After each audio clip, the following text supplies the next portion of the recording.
Hi, everybody. Thanks for joining us. We actually have some pretty big topics for the last panel of the day at 4 p.m. on a Friday before everybody goes on holiday. So thanks a lot for joining. We're going to be looking at some of the issues facing the energy transition, of which there are many. We're going to be looking specifically at, the issue of energy security and where that intersects. As you know, we're in a particular context right now in Europe that has brought energy security to the fore. And, we're seeing policies of the last decades being sort of ripped up. We're seeing a scramble to secure supplies. We're seeing coal plants being reopened. And all of that is is raising a lot of questions for the long term and raising a lot of questions about how we're going to manage that energy transition, what role it has to play as well. First of all, I'd like to ask our panelists to introduce themselves. And maybe we can start with our colleagues who are joining us remotely. Miguel, could I ask you to introduce yourself? And if every panelist could maybe just say a little bit about their company and what you do. Thank you very much. Hi, good afternoon, Sarah. Can you hear me? Yes, loud and clear. Perfect. So I'm the CEO of EDP and EDP Renewables. We are a global energy company, mostly focused on renewables, but also on networks and client solutions. Very global presence, very strong presence in the US, very strong presence in Europe. Now more recently also in Asia Pacific and in South America. We're one of the leading renewable energy players globally, with a track record of over 20 years in developing both wind onshore, solar, and also more recently offshore, if you want, in a nutshell. Thanks very much. And passing on to Francesco. Thank you. Can you hear me? Yes, we can. And we can see you too. Fantastic. Enel, I am the CEO of Enel. Enel is a very large utility. We have a very large presence in Europe, namely Italy and Spain. We have a very large presence in Latin America. We are the largest integrated energy player in the region. And a very large and fast-growing presence in the US, where we have accumulated quite a sizable presence. We have development in Africa and in Asia Pacific, but the core of our activities is basically in these three regions: Europe, Latin America, and the US. We have a very large customer base. We exceed 70 million customers attached to our networks around the world. And this is the largest privately owned network system of medium-low voltage, and a very strong presence in renewable generation with a very big portfolio of exceeding 54,000 megawatts of installed renewable energy capacity, growing rapidly. Every year we add around 5,000 to 6,000 megawatts to our portfolio. So it's a large integrated energy player. So we operate in generation, networks, and customers, and a very large customer base of roughly 64 million customers, free customers attached to our networks. So utilities worldwide, integrated model. Thank you. And back into the room, maybe we can go in order from Sébastien and come round. Good afternoon. I'm Sébastien Clair. I'm the CEO of Voltalia. Voltalia is a pure renewable energy producer, mostly in wind and solar, but also small hydro, biomass. And we also do energy efficiency services. We are smaller than integrated utilities. However, we are integrated, developing projects from scratch. And geographically, we are a French company, but France is a quite small part of the mix. We are in 20 countries throughout Europe, Africa, and Latin America. Good afternoon. I'm Didier Hollo, Executive Vice President with ENGIE.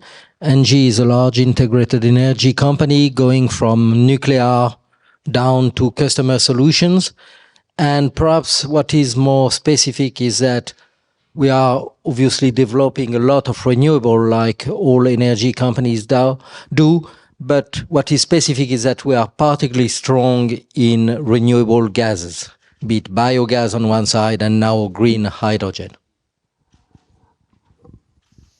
Bonjour, good afternoon. My name is Nicholas Wolf. I'm the Executive Vice President for Boralex Europe. Boralex is also a pure player in the renewable energies field. We are a Canadian-based company. We've created the business 30 years ago, and we've landed in France about 20 years ago. We have today 2.5 gigawatts in operation, so North America and Europe, and we are in hydro, solar, and wind. Thanks very much. So all of you are very much specialists in renewable energy. I'd like to kick us off maybe with a very big picture question, but the situation that we're in now since February with Russia's war in Ukraine, has that completely changed the whole paradigm around the energy transition? And is there a risk that we might be going backwards in some way? And maybe Francesco, you could kick us off on that one. Sure. Well, I think if there was an hesitation about the fact that putting more renewables into any electricity generation mix was going to be problematic or was going to create problems or difficulties of any sort, this crisis has, I think, wiped that out. I think the crisis is actually calling for an acceleration, I would say to the limit of the impossible, of the energy change in the European energy mix. If we had more renewables, we would be less exposed to the gas prices coming out of this Russian and Ukrainian situation, and the whole economy of Europe would be in better shape. So I would argue that the evidence that we have in front of us is exactly the contrary. There is the need, and there is in fact an acceleration of renewable energy deployment in Europe as a consequence of the energy crisis. One must not take the view that because there is an increase in coal production in these years, there is a rethinking of the energy transition. Coal production is needed to reduce dependence on gas, which is extremely volatile and scarce and expensive at this very moment. We think this is just a blip in the transition evolution. What is happening on the ground and what is happening on paper go in the other direction. If you look at what governments in Europe are trying to do, they are trying to simplify, streamline, and accelerate the permitting of additional renewable capacity. They are trying to put more resources and incentivize additional energy coming from renewable energy sources to weed out gas from the energy generation mix.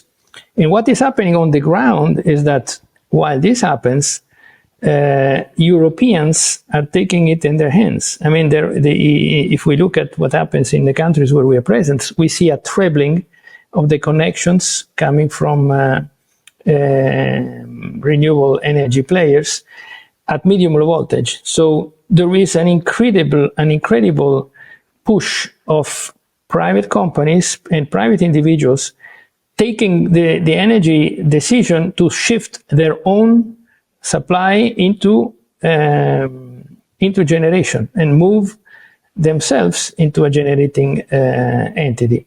For example, in Italy, we have this month reached 1 million, I'm talking 1 million energy producers, private energy producers, based on distributed energy generation. Just in the year of 2022, 167,000 additional small, medium, and sometimes even large power plants were put in place because of the need that comes from this crisis. So the message is exactly the opposite. What happens in Ukraine is giving an incredible acceleration to a trend that was already underway, but this time it is just going to be jumping ahead. And would the others tend to agree with that diagnosis that when we see certain measures happening, such as coal plants reopening, that it's a question of getting through this winter, it's short term, and actually we're seeing this acceleration? Maybe Sébastien? I think it's really important to realize that this winter, which is starting now, is going to be much better than the next one. This winter in Europe, we enjoy some natural gas that we have put in our storage facilities that is coming from Russia through a pipeline, which is now destroyed. So next winter will be harder, and quite few people think that the capacity of importing gas from Russia will come back for a certain time, if it comes back. Therefore, I really agree. We are in a situation where renewables are the only short-term solution to replace part of the energy that was getting into Europe from Russian pipelines.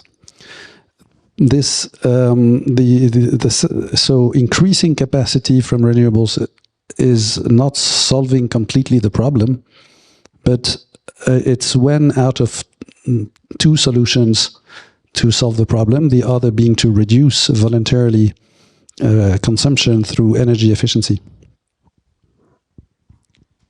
Thank you. And Didier, sorry, you wanted to add something? The point I would like to underline is that it's a wrong view to put the responsibility of the energy security problem we have only on gas. But we are, in fact, facing two separate crises which are interrelated, but which are quite separated also, one on electricity, one on gas. The reason of the crisis on electricity is well known. We have drought, which limit hydropower. We have availability of nuclear for different reasons in different countries, be it political or technical. And we have relatively low wind. On the other side, we know that the gas crisis is mainly due to Russia and the Russian war in Ukraine. And both are interrelated because at some point in time, that's gas-fired power plants who are providing the marginal power. But don't believe that the crisis for electricity is only due to gas. There are two separate crises, interrelated, but we have to address both of them. And as far as gas is concerned, I share the view of my colleagues who were speaking mostly of renewable electricity. Renewable gas is a large part of the solution. Accelerating the production of biogas is a part of the solution. The European Union now recognizes that we are perfectly able to produce 35 BCM of biogas by 2030. 35 BCM, it's roughly 1/3 of what is missing from Russia today. So part of the solution is in our hands, and we can accelerate the production of biogas. But do you think, so we've talked about the fact that this crisis could be an accelerator, and there's signs that it is, but do you think that there's enough urgency felt in that we've really woken up to this? Are you seeing that, in France and elsewhere? I don't think so. I think we don't really understand what's happening. We were living in a kind of myth where energy was cheap and would be forever available. And suddenly we discovered through the crisis, and especially through the war in Ukraine, that it wasn't the case anymore. So we have to reinvent ourselves. And for sure, renewable energy is, for the moment, the only solution to that problem. Not the sole solution, but on a short-term basis, we need to speed up the deployment of the renewables, for sure. What we see when we talk to the politicians, to the administration, by large, is that they don't really understand what's happening. They believe that they will be able to solve this short-term problem, whereas it's not the case. We need to structurally change the energy market, and especially in Europe. And I think if you look at REPowerEU plan and our goal to increase in a very important manner the percentage of renewable is significant. It shows that we need to move on, but I'm not quite sure the general public today is aware of this urgency. The general public, maybe not. Governments, to some extent. I mean, Francesca was mentioning that there are steps happening, such as, trying to accelerate, red tape in some places. I mean, Miguel, what do you think of this discussion that we're having? Do you think that, what specifically needs to be done, or what would you like to see from the point of view of governments in terms of actually showing that they've understood that this needs accelerating? We can't hear you. Sorry. I was saying, first, I agree very much with what was being said in terms of renewables are nowadays, let's say, not only contributing to a reduction in emissions, but they are also help with the energy independence of Europe. And they're also much more competitive even than they were in the past.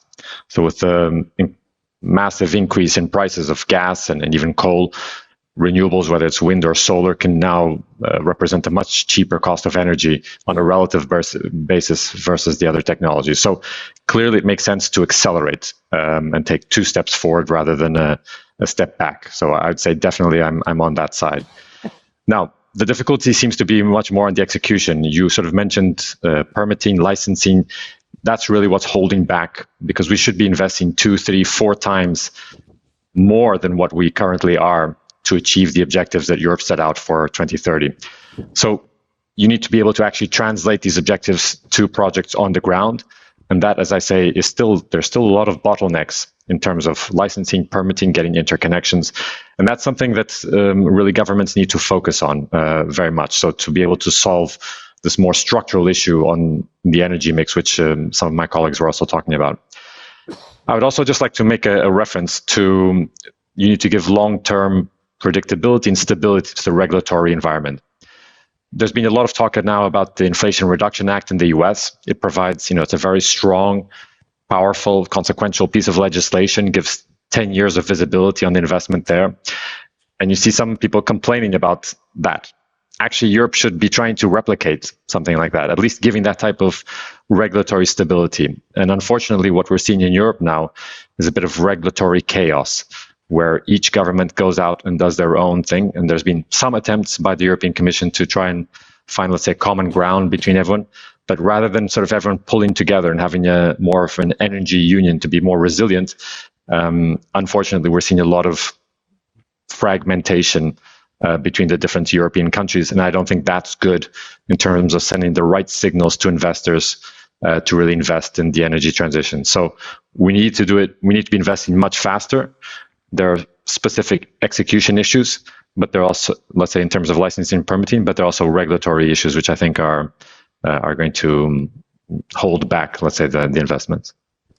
And in terms of some of those very specific execution problems, I mean, what would you like to see happening that you're not seeing? Are there more specific measures that can be taken nation by nation? Is it at European level that we need a more streamlined framework? It's sometimes very practical things, and it has a lot to do with resources, but it has a lot to do with simplifying the licensing processes, standardizing them, digitalizing them, getting more human resources to actually be allocated to doing the triage of those projects. So, all of us around this table, virtual table, but many others are willing to deploy capital at scale and, have the teams and have the ability to do it. But the governments also need to simplify their own processes and licensing processes so that this can effectively accelerate at the rate that is required. And so I think that side of it, let's say it's maybe more boring part of it, but it's a very important part of it, which is actually getting the processes right. And as I say, simplifying, standardizing, digitalizing, that's incredibly important. I mean, all of you must have encountered these types of issues. So maybe you can give us a few examples of problems that you come across. Red tape. I mean, I can give you an example of a project I'm currently finalizing in Brittany. It's a 62 megawatt wind project. Boralex has been working 10 years to get the approval of this project. And everybody knows that Brittany is a kind of island. They need electricity and they need renewable electricity. And it shows how long it is to get an authorization. I think we will find some capital to invest in this project, but it's too long. And it's the same thing for the solar projects, because you may think, well, solar is easier, but it's not. It's 4 to 5 years just to get an approval. It's far too long. And Didier, sorry, I think you wanted to intervene. Well, if I may summarize these feelings that we are not completely aligned with the government and public authority at large regarding the urgency. We have the feelings that we are in an economical war. And as we say in French, à la guerre comme à la guerre. When you are in wartime, you behave as in wartime.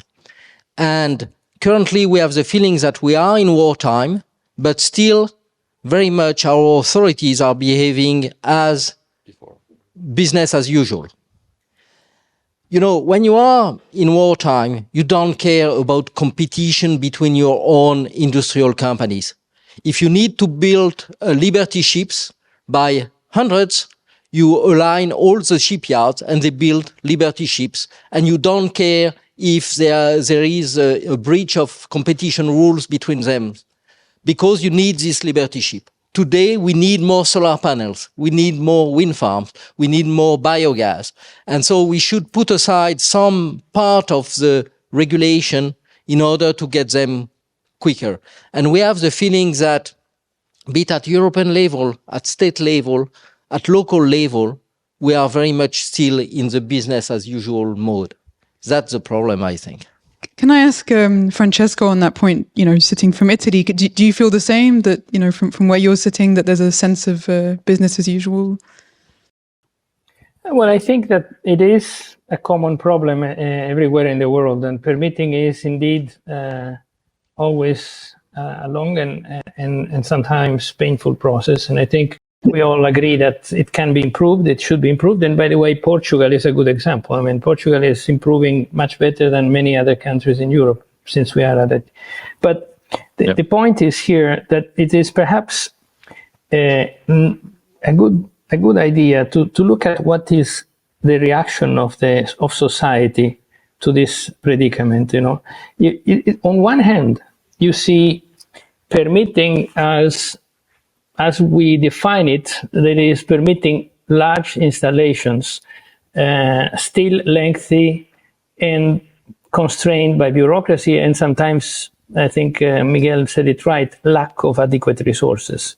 The public administration is not staffed to run accelerated programs. The public administrations around the world are staffed for steady state, not for acceleration. So here we need to do a crash program, so we need to put more people to work, digitize their job, but also put more resources in the public administration to process the amount of permitting that needs to be there.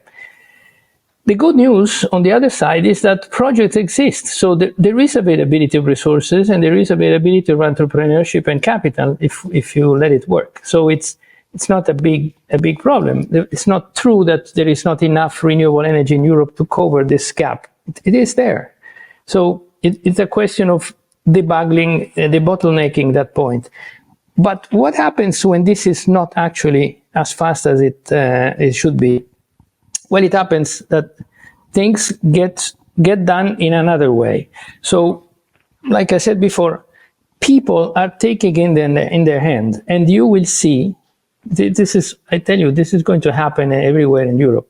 You will see an explosion of smaller production facilities that do not get into the high permitting threshold. So they stay below, they work at medium voltage, low voltage level, and they get done. They get approved faster. They are not needing large authorization procedures, and people do that.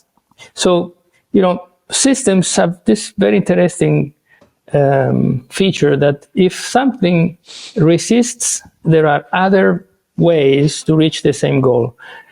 What matters really is the supply chain. So are there enough panels to supply this demand? Are there enough wind turbines? Are there enough installers? Is there enough manpower to actually do this? And I think that, you know, you have to, if you look at our role in this, is to be a little bit ahead of that and prepare for the next bottleneck. That is why, for example, we invested into a factory that produces 3,000 megawatts a year worth of panels in Europe, so that we put an edge to the incredible exposure of supply chain that we have to Asia, and particularly to China.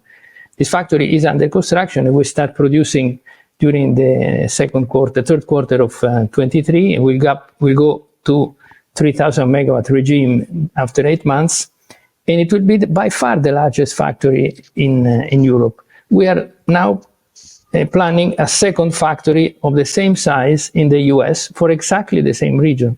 So supply chain is the next real problem, and we have to anticipate that once, one way or another, this permitting bottleneck will be the bottlenecked, we get to the next one, and that will be supply chain constraints.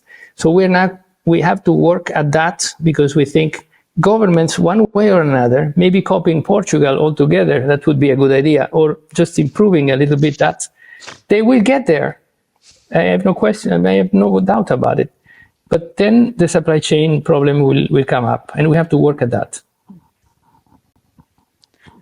I just wanted, on to get back to the bureaucracy point. You mentioned, so in Portugal, things are maybe improving. In France, there's some attempts, but I think a lot of you have experience of projects in France, and it's one of the places where, the permissioning is really the longest. And you were mentioning this in Brittany. There is an effort now, so there's a new law being worked on to try and accelerate some of the permissioning stages and public debate stages that are needed. But it feels a little bit small fry. I mean, Didier, you're mentioning, sort of à la guerre comme à la guerre. I mean, is this really enough? I don't know, Sébastien, in your experience, is this? It's not a hugely ambitious proposal, or is it? We are not yet at the stage of à la guerre comme à la guerre. We are at the stage of the drôle de guerre, which was when the war was declared, but the battle didn't start. It was for 10 months, and people were complaining about little details, not realizing that the actual war was coming. So this is what is happening now, and it's true for permitting. You've mentioned France. It's one of the places in Europe, not the only one, but ex aequo with others, where it's the slowest. And we try to win here the price of complexity, not only with processes that could be faster, with more people processing permits and so on, but also complicating the criteria which allows us to get that. So the new law is saying, okay, it will be easier if your project is small, if your project is on this type of land, if your project is this, that, and far away from a historical monument, and so on. So we raise the level at which you can get a permit. By doing that, not only we are slowing down the process, but even for those projects which are approved, you increase the cost of electricity. A big project is producing cheaper electricity than a small one. If you create plenty of problems, you'll have which are not related to the quality of the site. You will have permits in northern France where you could obtain permits in southern France with 20% more sun. So the cost of energy of Europe for the next 30 years is being decided today. By creating these hurdles, we are just creating a future for our kids where they will have higher costs of energy than in any other place in the world. So we do need to debottleneck to go faster, but at the same time, we need to lower the costs of energy for the coming decades.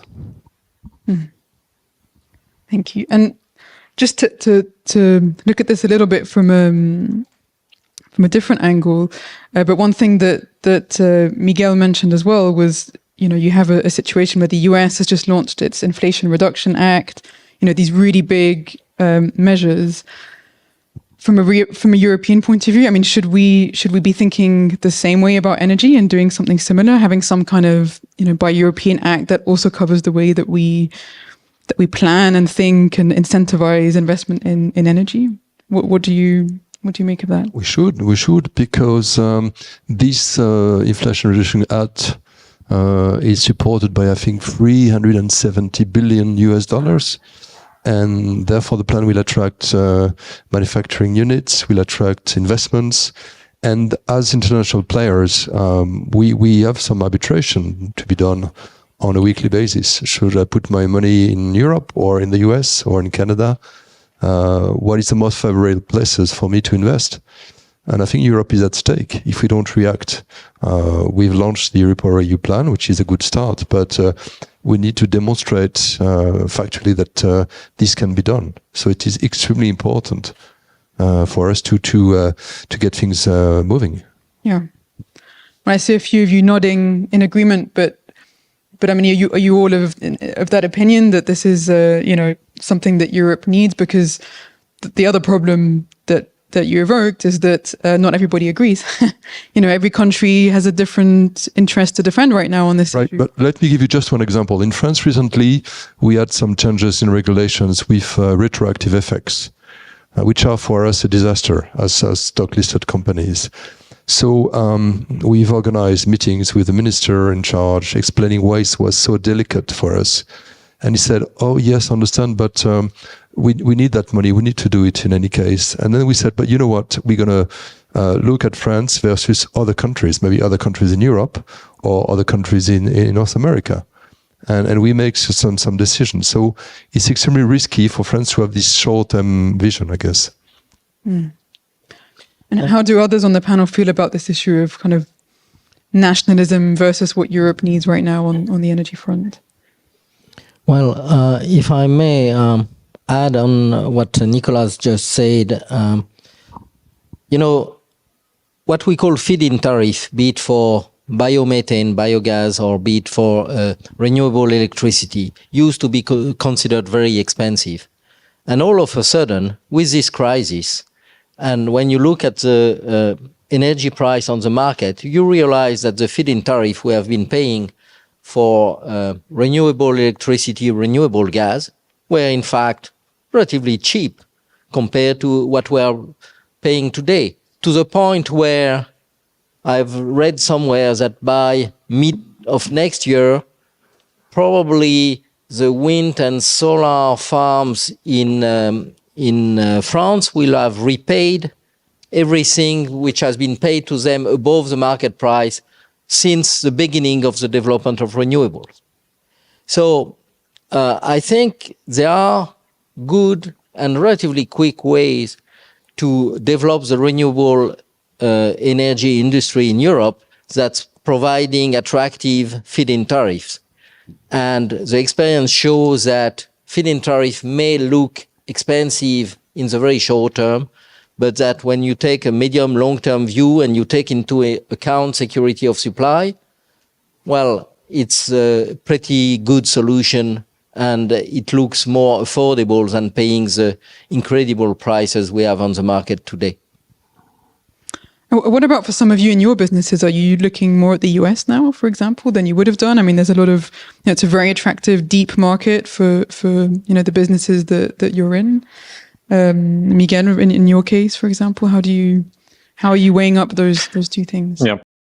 I mean, the US, in terms of our renewable business, represents about 50% of the total megawatts. And I'd say we're probably around the fourth largest renewable energy player there. So we've been there since 2007, investing consistently.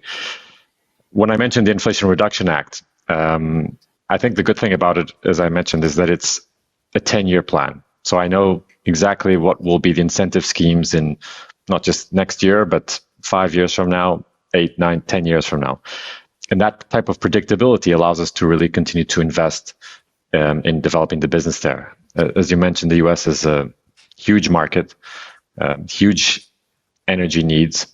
It's got a lot of big companies like big tech, but many others that are looking to buy renewable energy and have their own ESG commitments. And so being able to build and develop and and operate renewable projects there, I think it makes a lot of sense. So are we looking more at the US? We're already looking a lot at the US, but I think we will continue to accelerate our growth in the US going forward, taking advantage of this regulatory stability.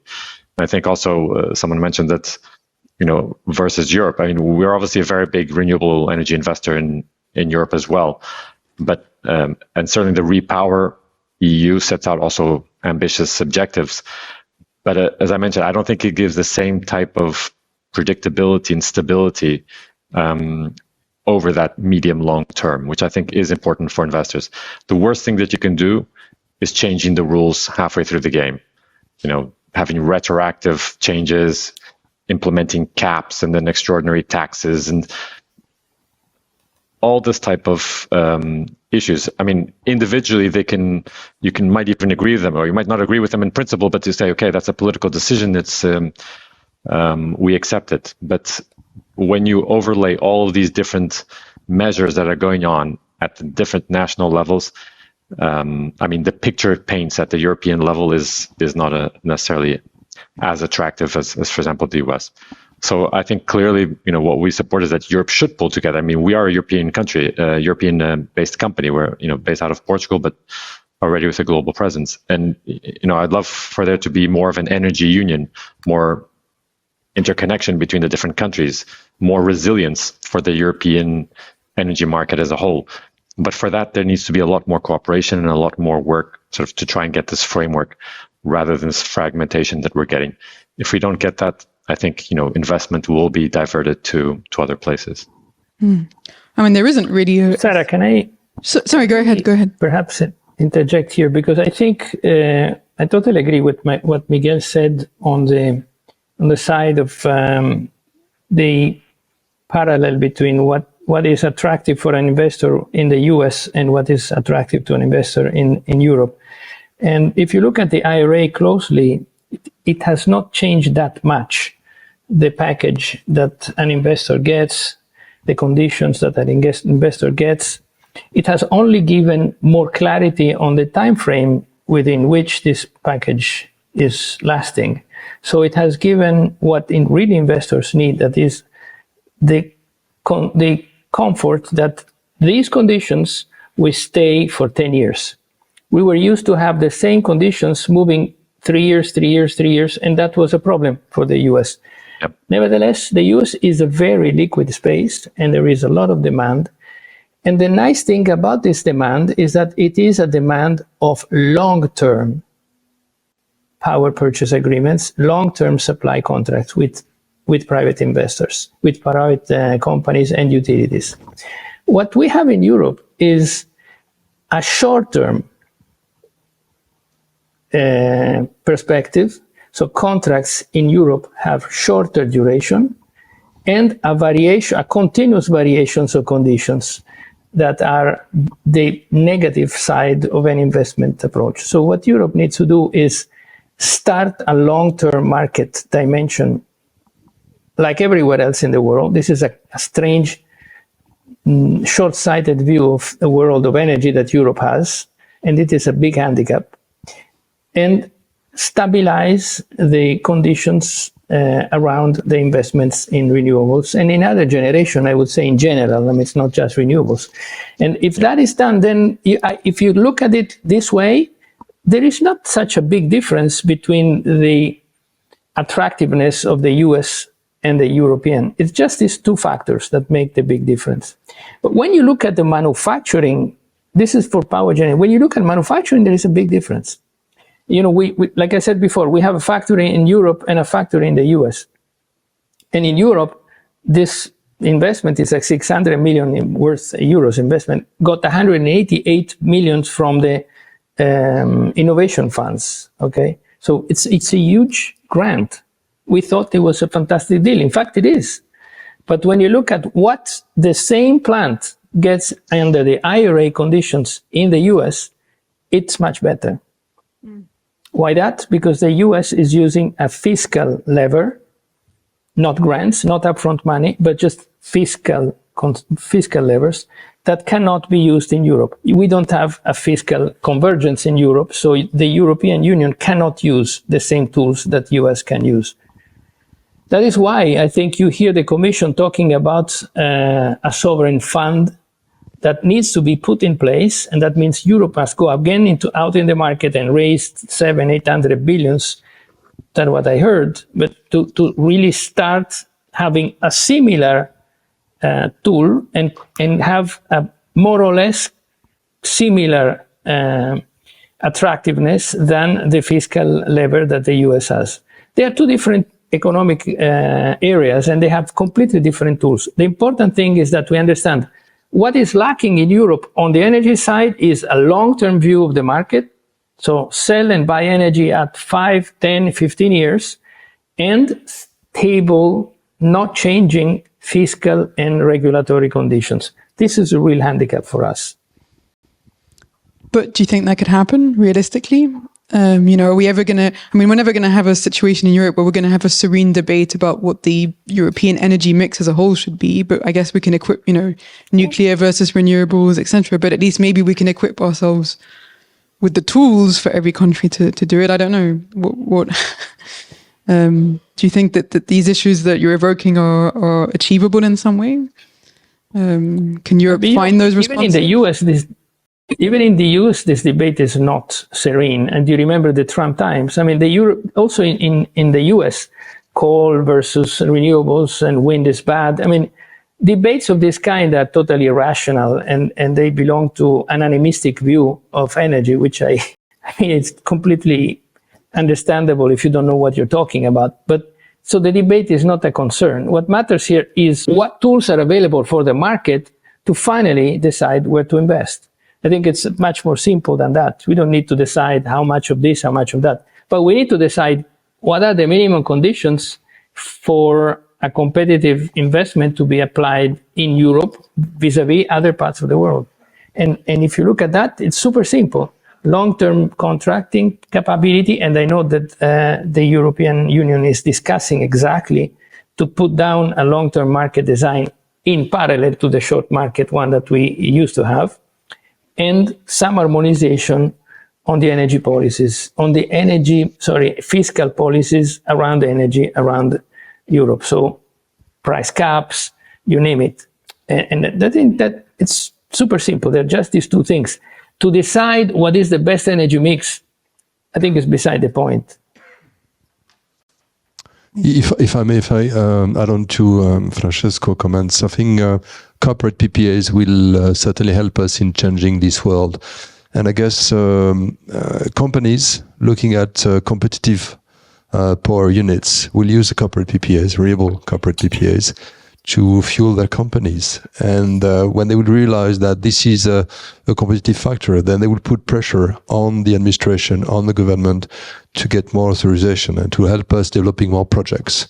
And this will not come from the administration. I don't think so, because the member state would have to reinvent themselves. Today, I think it's super difficult for them to do so, because they have to accept the fact that the world which has been built will be different.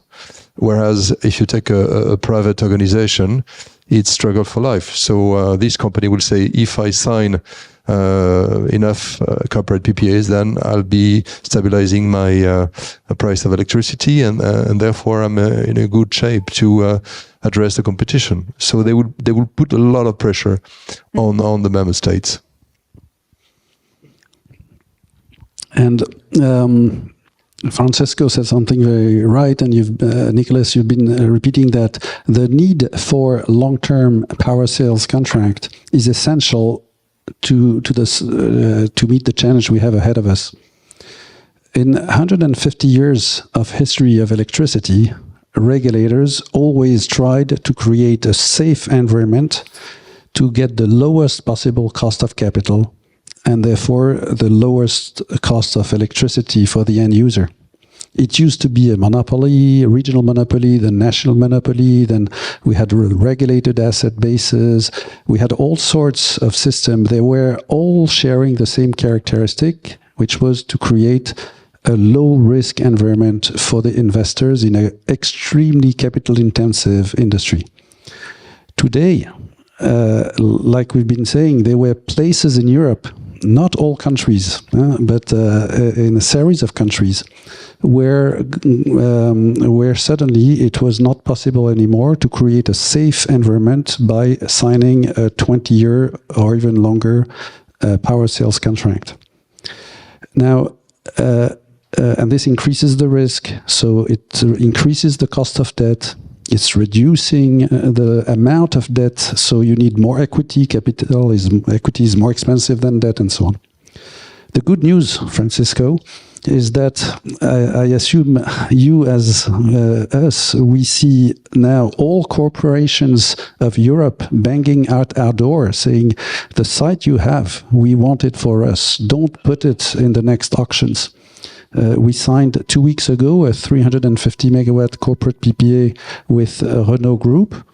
We just put online a 50 megawatt corporate PPA plant in the UK yesterday.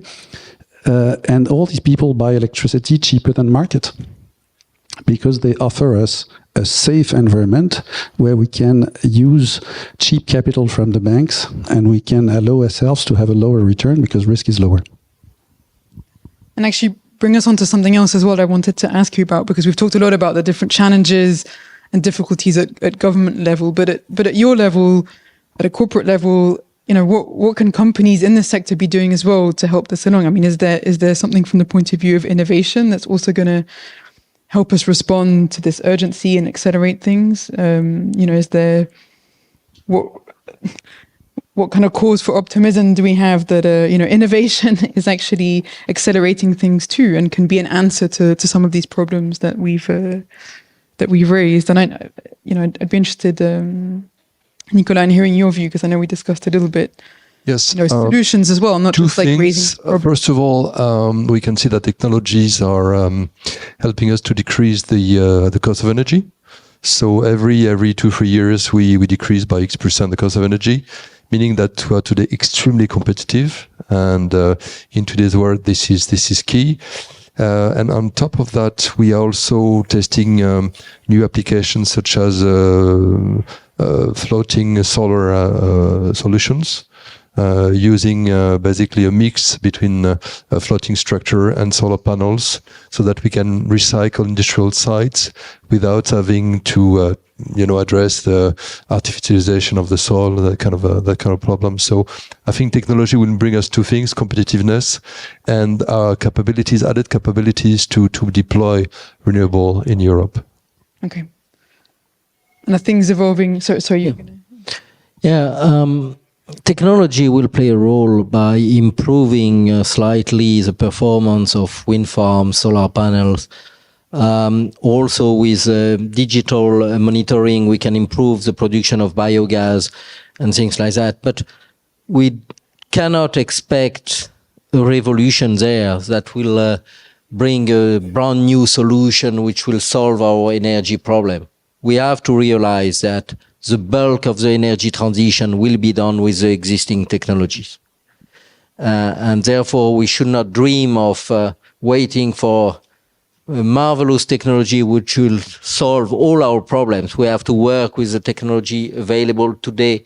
We have to implement them. We have to build wind farms. We have to build methanization plant. We have to build solar farms and build them now. And we have to realize that between being short of energy or accepting to have wind farm in your landscape, I think that our fellow citizen will choose to have wind farms because they may soon have to realize what it means to be short of electricity. And I don't think they will want that to happen. So we need to implement existing technology and to start immediately. Do you feel like that's a problem more broadly? Because beyond what's happened this year from a geopolitical point of view, politically, some aspects of the energy transition have been complicated. People don't always want wind farms in their backyard, and they don't want to be taxed extra to pay for, green innovation. So how much of a problem do you think this is? I mean, is this something that you accept has to be navigated, in a balanced way by governments who can't always necessarily go as fast as they might want to? I mean, do you think, we talk about it a lot here in France with the wind farms, but do you feel like populations at large are ready to embrace this rapid shift? I'd be interested in hearing, for example, from Portugal as well, or Miguel. Sure. So I think first it's with a more distributed generation, whether it's the utility scale or even just or solar, we need to involve the local communities much more, because there are a lot more wind farms, solar farms. It's much more granular, much more on the ground. And so I think companies do have a responsibility to work with the local communities, to get them involved, to explain, to discuss it with them, to try and find ways of bringing them on board. So I do think that aspect is very important, and I think it's important that the companies assume that as part of their, let's say, role and part of their job. In some countries, it's easier than others. It also depends sometimes on the mechanisms that the communities have, and whether they're more conflictive or not. But I can tell you that, for example, in Portugal and in Spain, first, I think maybe there's more space.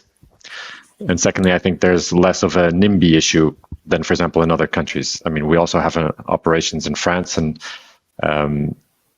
clearly there's much more pushback from communities, but not just, let's say, pushback, but many times it gets into court cases, which then drag on, and so it then becomes a much more litigation issue, which drags out the licensing of the projects.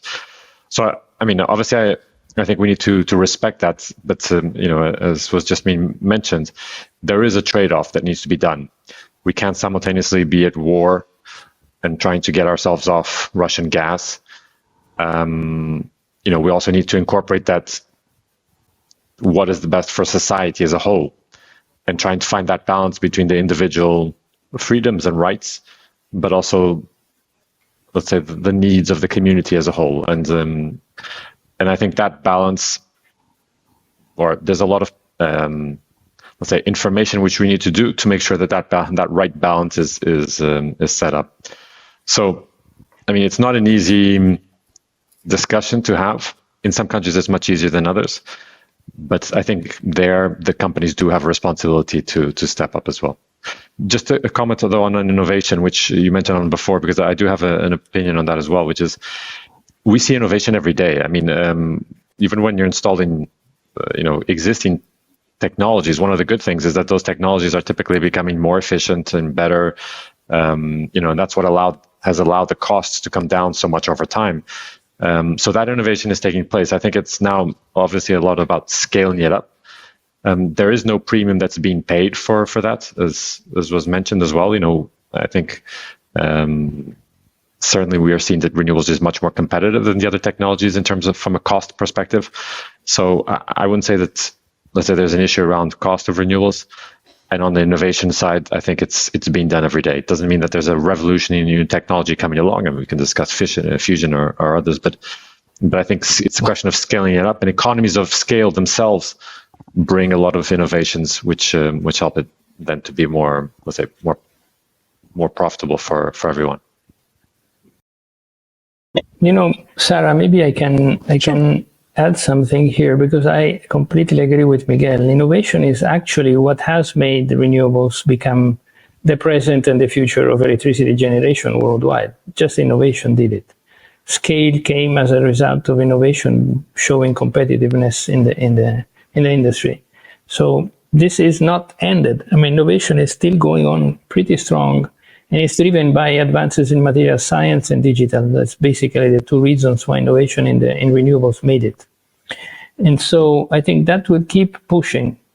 And because that happens, there will be innovation applied to networks, which become very important in this predicament, and also storage, which is becoming also critical for driving further penetration of renewables into the system. And innovation is actually working already in the storage systems, which are becoming increasingly competitive with rotating machine in establishing backup resources to networks.